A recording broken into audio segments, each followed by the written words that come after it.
Hey guys, William Murfitt here. Welcome back to the channel and welcome to the next episode on Gareth's engine. So we're at the back of the engine today and we're looking at a potential fault with a diff. And it's caused by lots of travel and movement within these shafts. So let's get into it.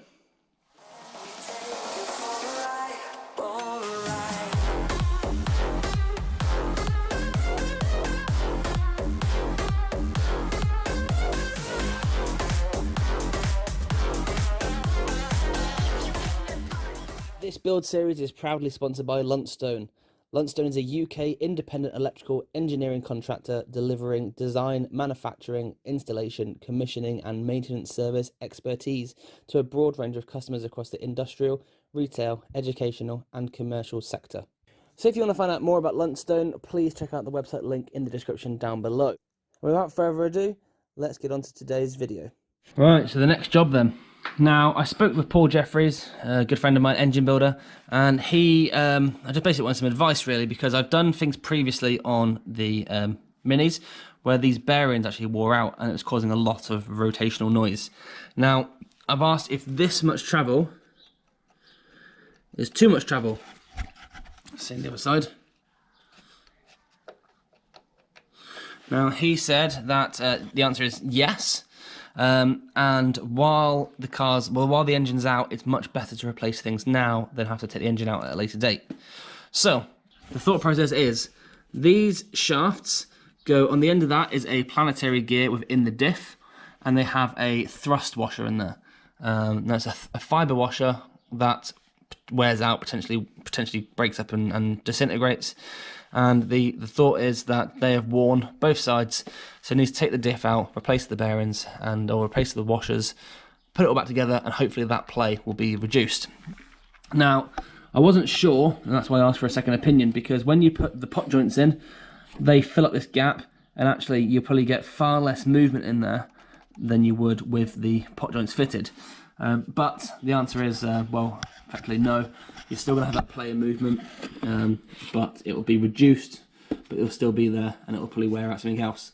So while we're here, I might as well get to it and strip it all down. So, what do we need to do? So I need to take off this outer casing here. I need to take the outer casing on the other side. I need to take off the 2 bolts at the back of the diff, 2 bolts top and bottom, and there's another bolt down the bottom here. The whole diff unit should come out, the diff casing, and I can remove the diff, and we can assess what's going on then. So, let's do it.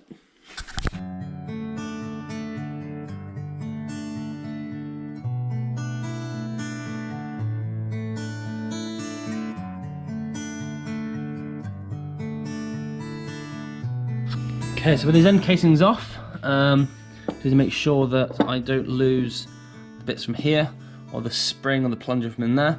But you can see now, with this all out, that I can wobble it back and forth and also pull it in and out. So that thrust washer should actually remove that play 100%. Now what's great is the fact that you can see that the bearing itself isn't damaged. And the same for the other side. This side's not actually as bad. I can go up and down, but I can't move in and out. So yeah, it's all good. Let's get this back casing off now and see what happens next.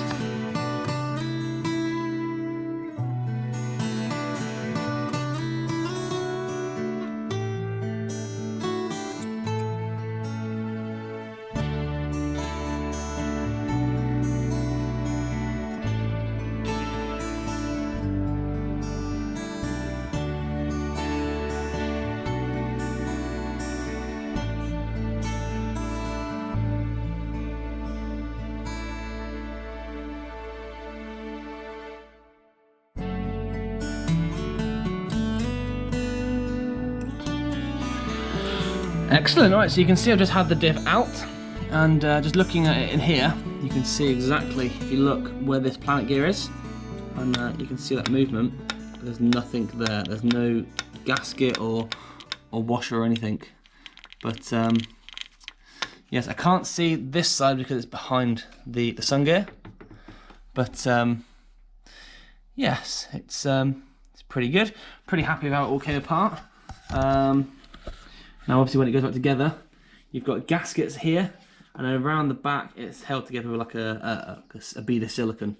So this will now lift out, and I'm going to take it over to the nice clean bench and get work at trying to strip it down.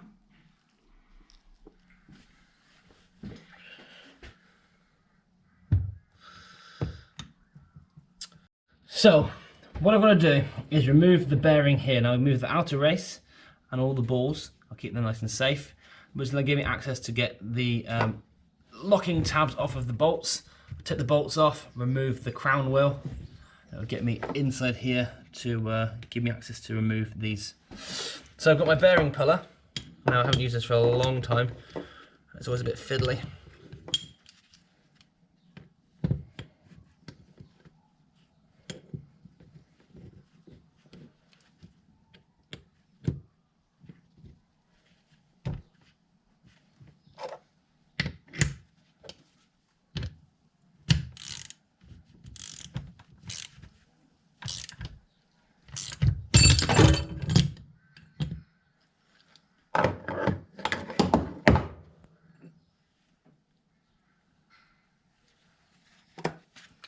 Get a pot for these.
So this is the fibre washer in question. Now this is what's worn or disappeared on the other side. So I'm going to replace both just to be safe.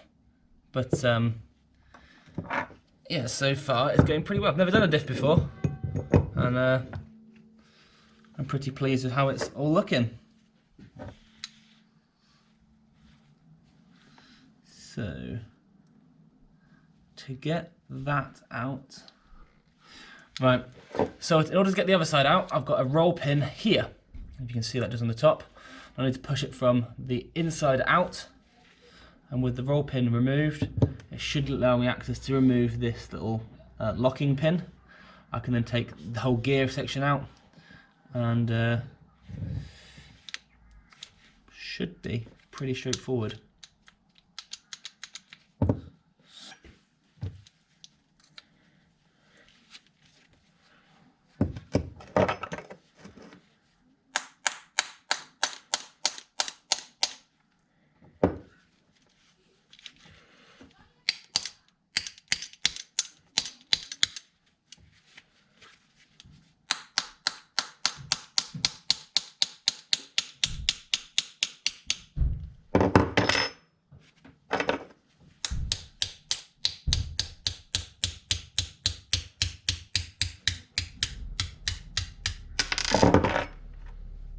There's the roll pin out. And now removing that, it gives me loads more play in this. So,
we've got the piece in the middle. The first gear has just fallen out. Just go this way.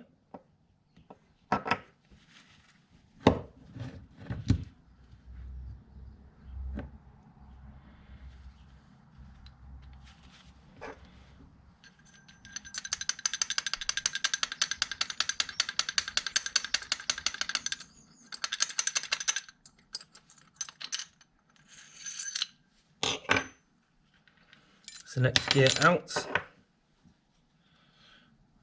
copper washers,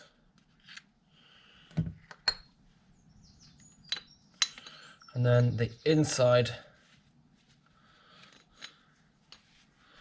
pulls through. And yeah, as suspected, that fibre washer is, well, nearly non-existent. So it is sort of still there, but let's try and get it up.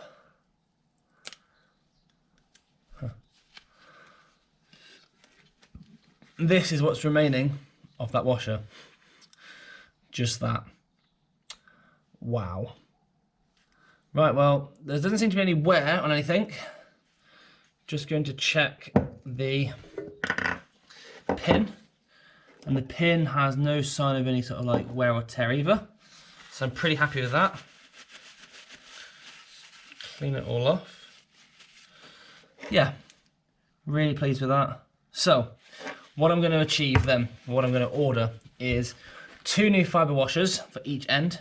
And I'm going to order replacements of these as well, because while it's out, it's only right I can replace bits and pieces. So I'm going to leave that on the bench on this for now. I'm just going to try and remember how it all goes when I come back to fit it, when the parts arrive. And all being well, we should be ready to rock and roll in a matter of days. So I'll come back in a bit once I'm in possession of the parts, and we shall go from there. See you in a bit. Good morning. Right, okay. Had a delivery yesterday from Mini Spares. I was going to have a look at these yesterday, but instead, I have had a tidy up. And when I say I've had a tidy up, I mean a proper tidy up. So step over here. I'm going to spin you around, and you can see. So this is the new and improved garage. I've got my car. I've got Gareth's car. Needs a bit of work on the jig still. Just need to tidy up this little corner over here. But I've got a bench back here, which is temporary. That's got Gareth's engine on, which I'm going to be working on now. And yeah, just all this space. I've got workspaces and workbenches and stuff. It is a work in progress still, but I am so happy with how it's all looking. So today, I'm going to get this parcel opened. I'm going to turn my attention to the diff. So let's get this box open and see what we have. Because once I've done that, I'll get a better understanding of what's needed to be done.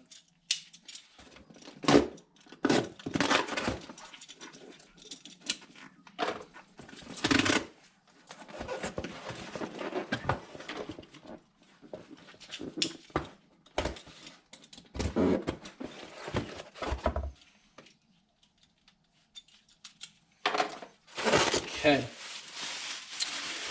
So in this box we have some gaskets. These are the end gaskets for the side casings. I've got the replacement thrust washers, the replacement I don't know what they are, the smaller copper washers for the things, and there's one plate there for locking tab on the side. In this one here I've got the 3 locking tabs for the crown wheel, the O-ring for the spring and plunger, and the 2 end oil seals. And in here I've got another locking tab for the rear, and then the bolts to hold the crown wheel to the differential housing. I've also ordered, and it's arrived, is a silicone gasket. So this is a black tube of silicone gasket and a little applicator, and that is to go for the rear casing because that's held on by by silicone rather than a gasket. So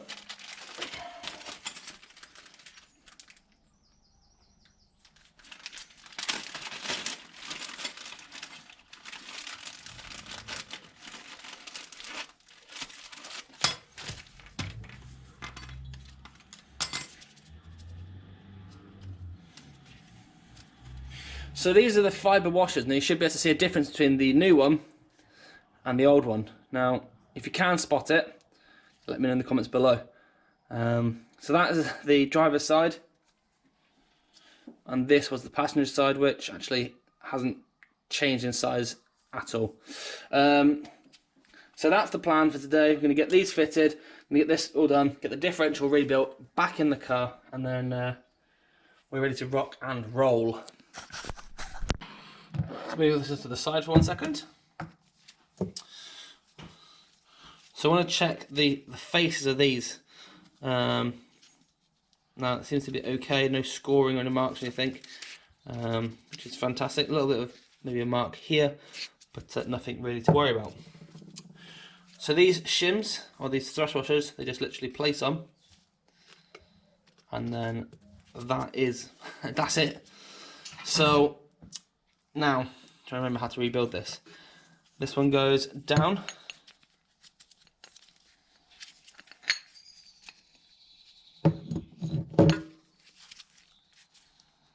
Inside like so. You can see that washer just inside behind the gear.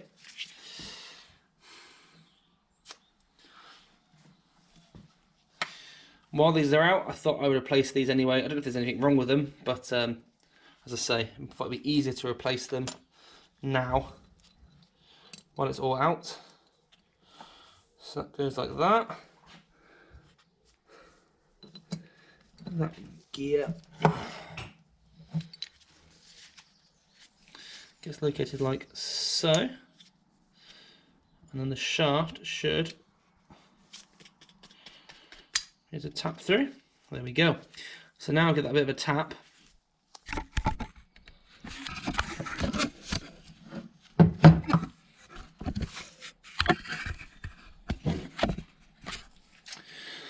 so now giving this shaft a bit of a tap, you can see it's just poking through the other side of this gear. Next up is this piece for the middle. You can continue to push that shaft through. Now I think this is where it's going to get a little bit tricky. Trying to get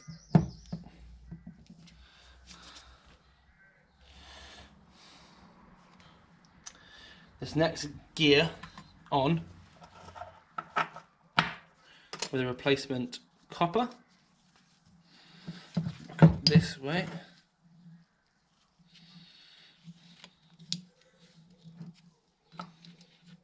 So that gets located like so.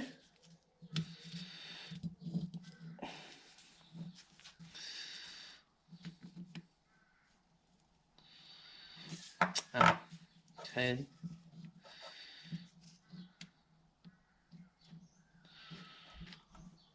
Take that back out. Let's put the gear in, and then I'll put this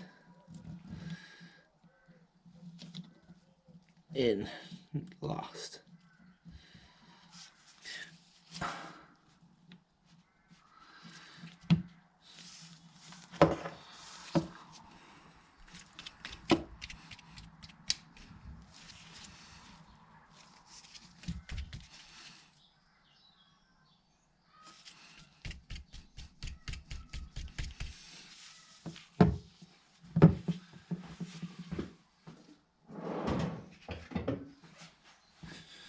And give it a little tap with a rubber mallet.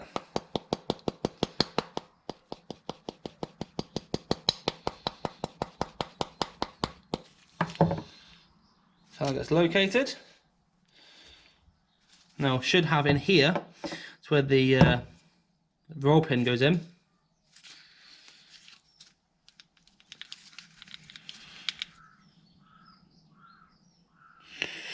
The roll pin fits into a certain place, and on this shaft goes through the middle is a little like notch. So I don't know how well this is going to come out, but if you can see on this shaft going through, the tip of my finger now, there is like an indented section, which is where the pin locates. Can you see it there? Now I need to make sure that is level with the side, so when the pin goes through, it locates through that hole, and it's all working fine. Let's give it a bit of a tap in.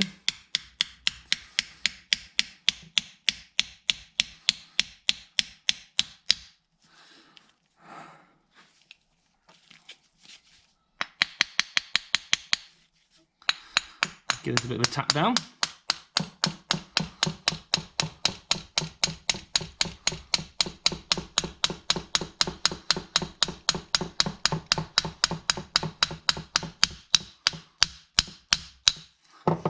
It's nice and flush now, located, which is fantastic. So it means this shaft through the middle is now located and everything is as it should be. So, next up, I need to sort the thrust washer on the other side and then bolt all this down. So, new thrust washer. That can then get located into here.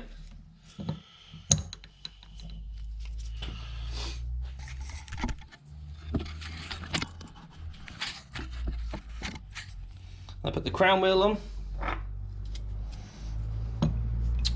I'm going to take these bolts out because we can change the bolts.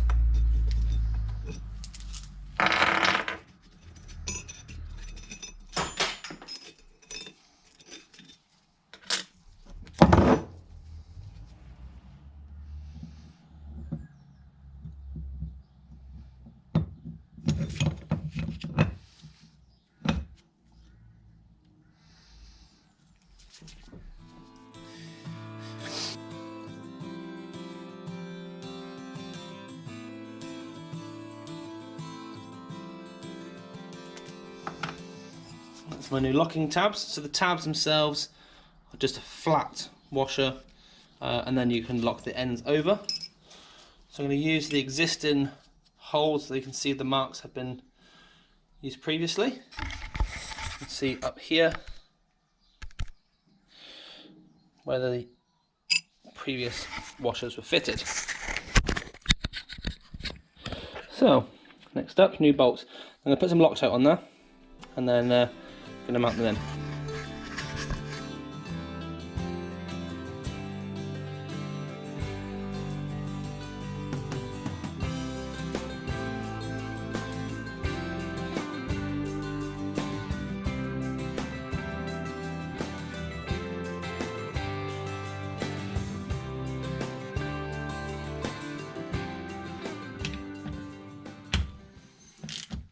Right, let's get this outside in the vise so I can torque these up properly.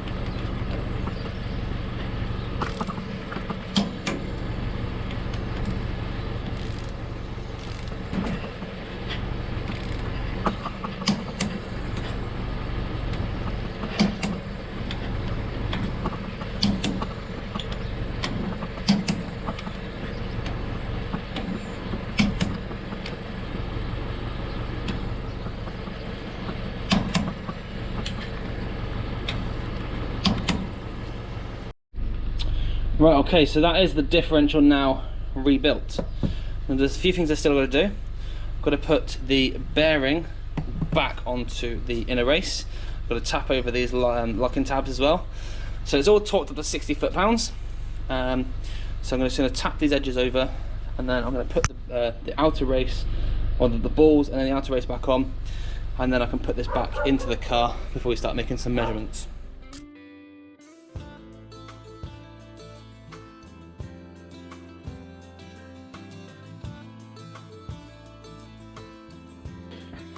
Okay, that's the coppers replaced, the thrust washers replaced, the bolts and the lock tabs. It's now time to put this bearing back on. Now I've kept the bearing nice and clean, and it should hopefully just go and pop on. And the outer race, again, just go with a little bit of a tap here and there. Should also just pop on as well.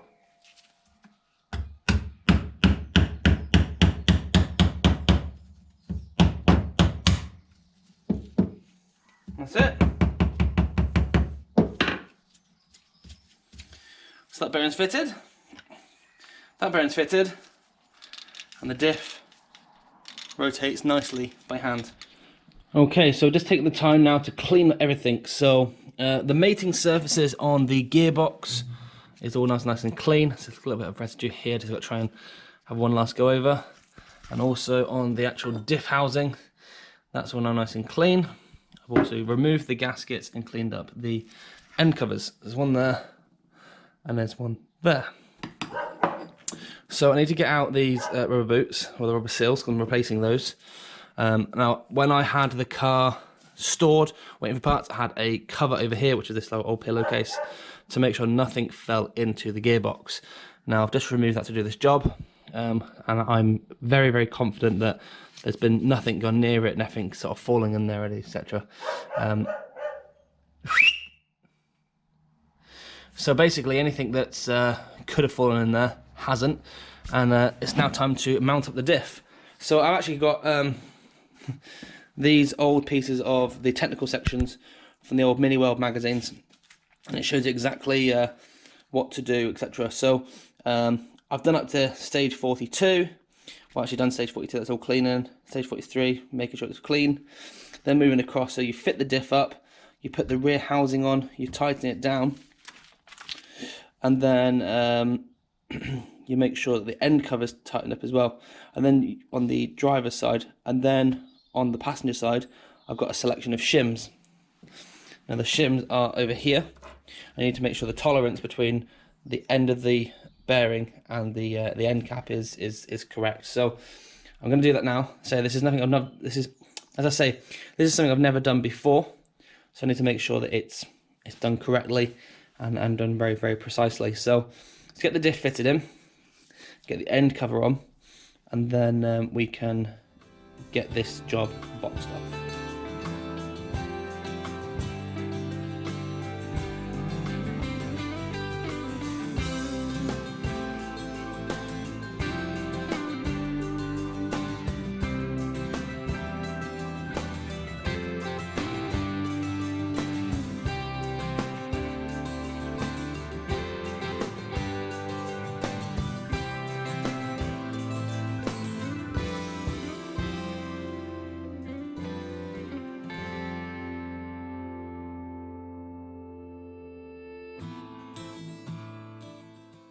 So this end cover is now tightened up to 18 foot-pounds.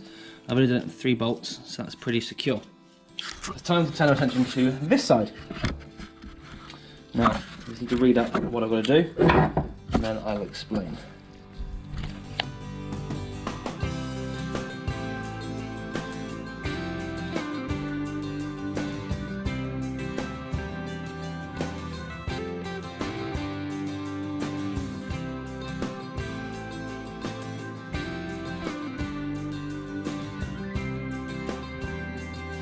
Okay, so once again, many thanks to Paul Jeffries.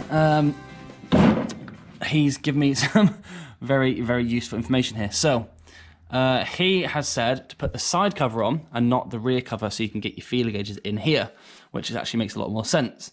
Now, my issue was that when I put this outer casing on, you can see that there's too much of a gap now between the bottom of this casing and the thing. You can see my finger down the back. Now that gap there should be 0.005 of a thou, which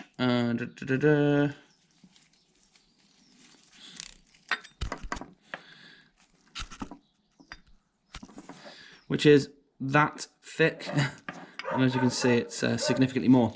Now, when I take this off, I can actually give it a tap this way, and you should be able to see this bearing shift across.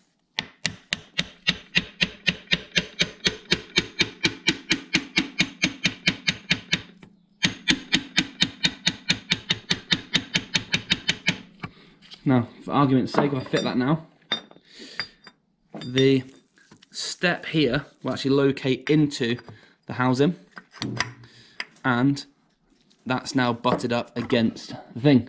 So this gap between the lip and the bearing is what I need to fill out with shims.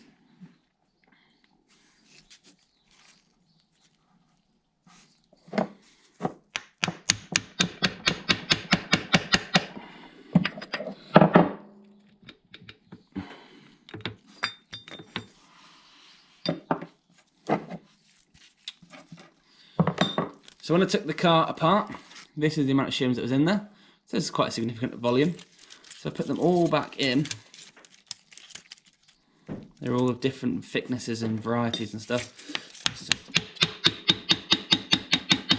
that tap across. So that goes like that.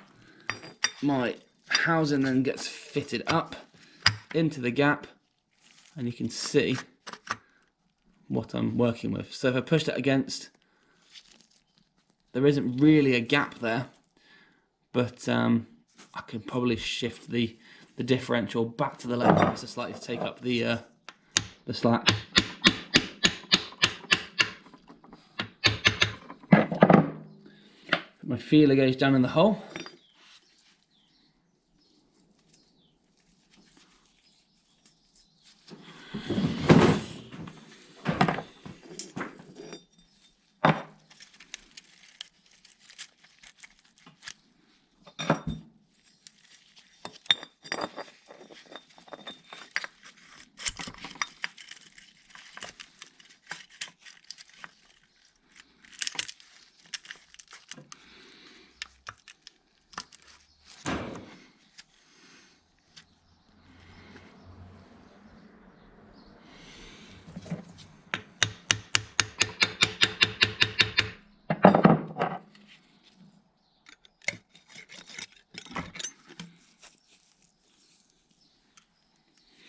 So you put my feeler gauge now in that gap, and there's quite a bit of slack on there still. So although I thought the gap wasn't very big, it turns out it's bigger than I thought.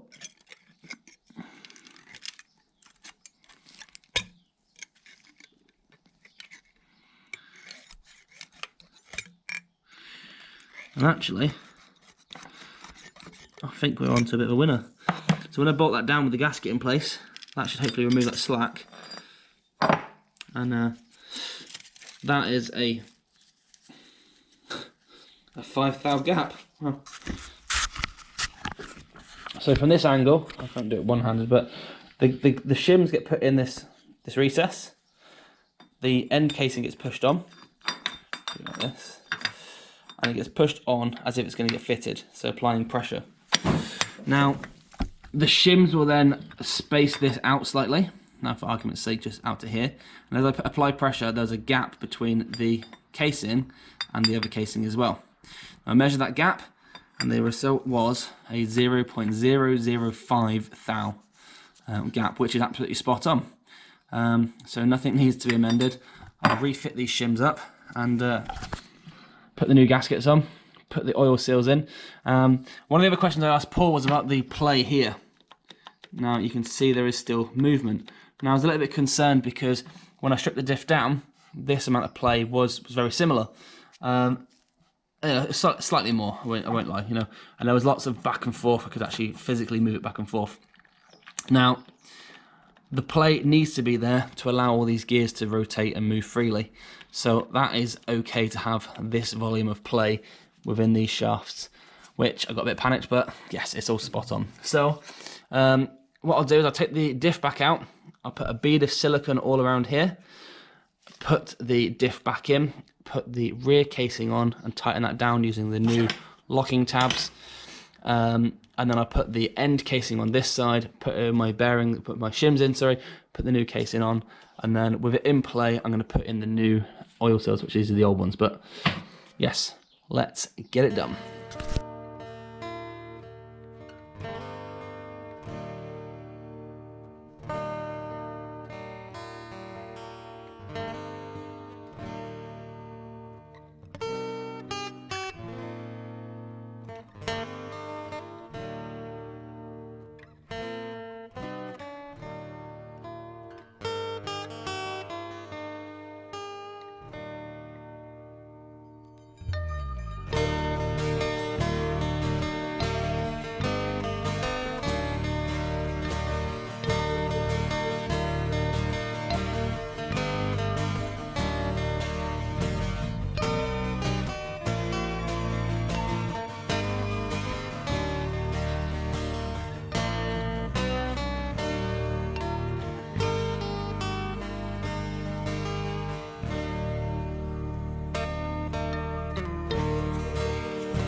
Okay, so the diff is now rebuilt. Got the new oil seals in, which is all good. Got them both sides. I've just got to, the last thing to do is just tap over these lock-in tabs. Everything is torqued up, and oh, I've just got to fit the oil seal back in there as well because that is still out. 2 shims had to come out. When I actually put the diff casing back on, I couldn't get this side on, had to tap the diff back slightly. With the diff tapped back, it then allowed access to get down to here, which because it was pushed a bit further this way, it meant that the shims were no longer needed. So I've put also down the bottom here there is a spring, so I've put a new O-ring in there as well, which is this here. I just pulled out with a little pick, went in. So just going to clean out in the inside here to get rid of the silicone, and then lock over the tabs, and then this job is finished.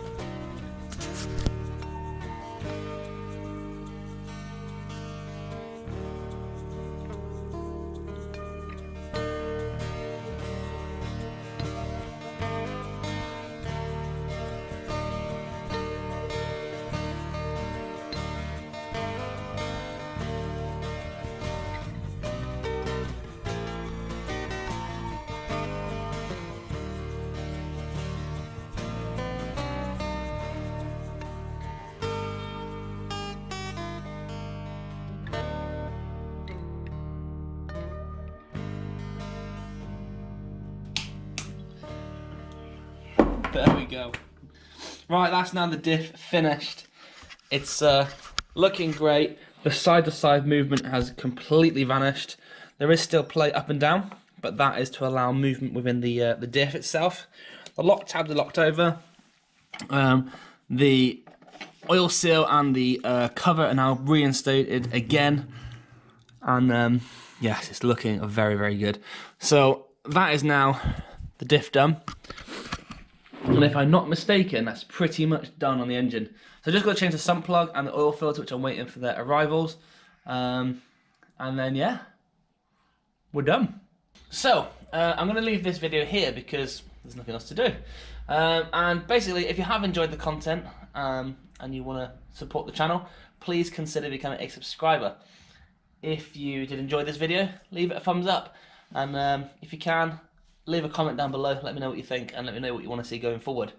So, yeah, really happy with that.